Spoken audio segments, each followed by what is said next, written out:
Hello. So I hope you are ready for some Saturday world building. I am out of my home for 2 months for a long story, and I am thus not in my normal studio, and I am thus also like in a weird lighting setup with weird, cameras set up and everything else. So I'm sorry if this is not the normal fantastic sort of setup and everything else, but here we are. So, what I thought we would do, since I can't do streaming in here, there just isn't enough bandwidth for that kind of thing, I am instead going to do these bite-sized world building Saturdays. And they're going to be based on things that I found inspiring during the week that made me go look back at my previous videos, or at my previous bits and pieces of world building.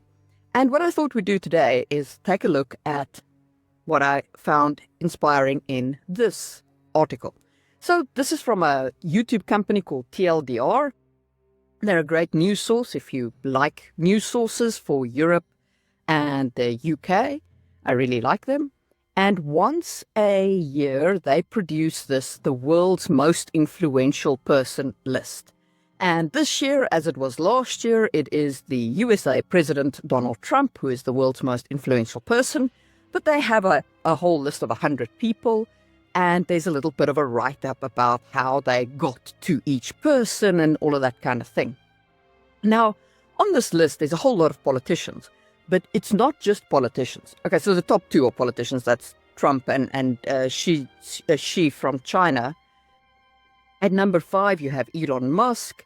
At number 7, you have Sam Altman.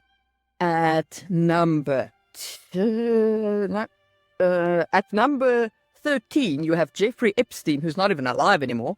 And at number 14, you have Pope Leo. So you have a whole big combination of different kinds of people on this list. And it got me thinking, how would that look like for my world in, the world of Sangwheel Chronicles and in the different regions, obviously, because I don't have a global world. People don't talk to each other that much. So I didn't feel up to going, every year of history, drawing up a list of 100 people. What I did feel would add value to my world is to, say, have a list of top 10 most influential people per century up to the current century. And then once we're in the current century, per decade.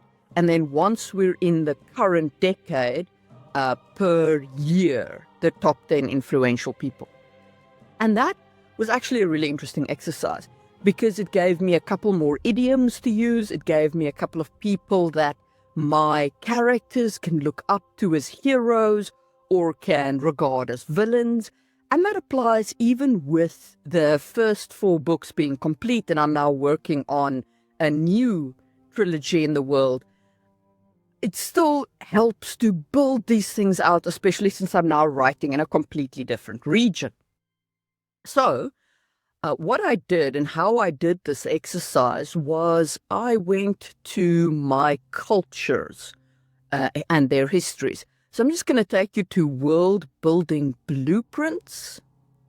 So in World Building Blueprints, which I currently have in dual page layout, which is the best way to read it, you have the cultural world building model. Now, the cultural world building model in Blueprints is laid out in full and explained in full. And when you purchase the book, you will also be able to download the complete model as a high-resolution infographic image. So you'll get to download this, which is very high resolution, and explains each of the cultural circles in detail. So you get that with the book.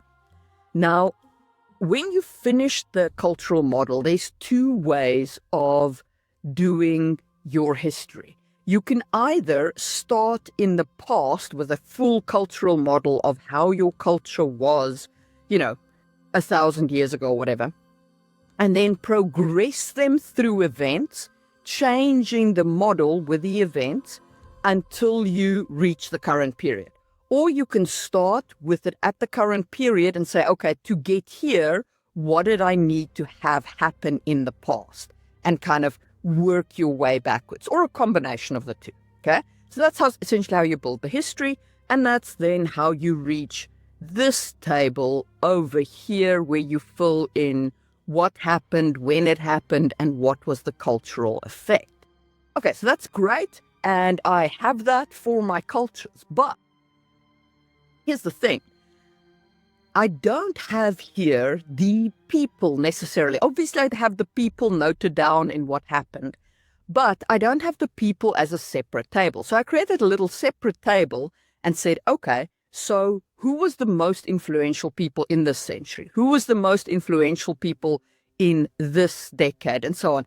And that was all based on the events that are documented in my culture's history. So if you use this model for your history building exercise, for your culture's history, go through those events, write down the people involved, both say for and against, because that's among the things that I did. I was like, okay, in Kisangi, there was someone who was like, we should start using elephants to pull rail tracks, because they do that right now, right? They use elephants to pull rail carts, and in the rail carts, they load ore, okay? And so there was somebody who was like, we should start doing this. And then there was somebody who said, no, you're crazy. Elephants can't be trained, etc., etc.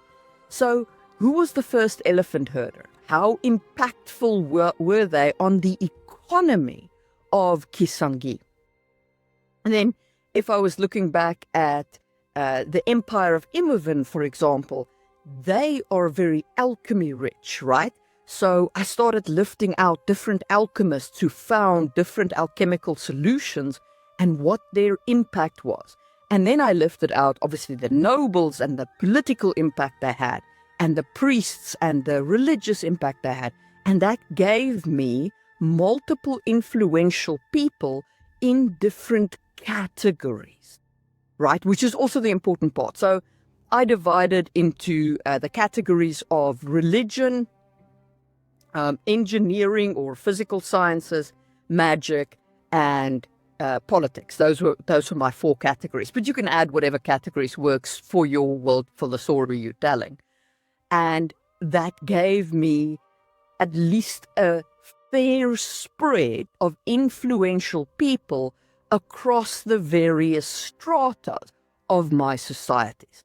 So, exercise for you is to go do that for your culture. Go figure out the influential people in your centuries running up to your current timeline, your decade running up to your current timeline, and the last few years leading up to the year where your story kicks off, or where your campaign kicks off if you are a dungeon master. And if you want to use world building blueprints to do that, if you use the code CITY2026, you will get 30% off world building blueprints, whether you buy it as an audio format, as a PDF format, or as a reflowable EPUB format. So that is all available to you. That code is CITY2026. And let me know in the comments how you got on with this exercise and whether you would like to see more of this kind of bite-sized world building, whether you want to see this done even when I get back to my proper studio, and how you feel about this one. And I will see you soon for another one.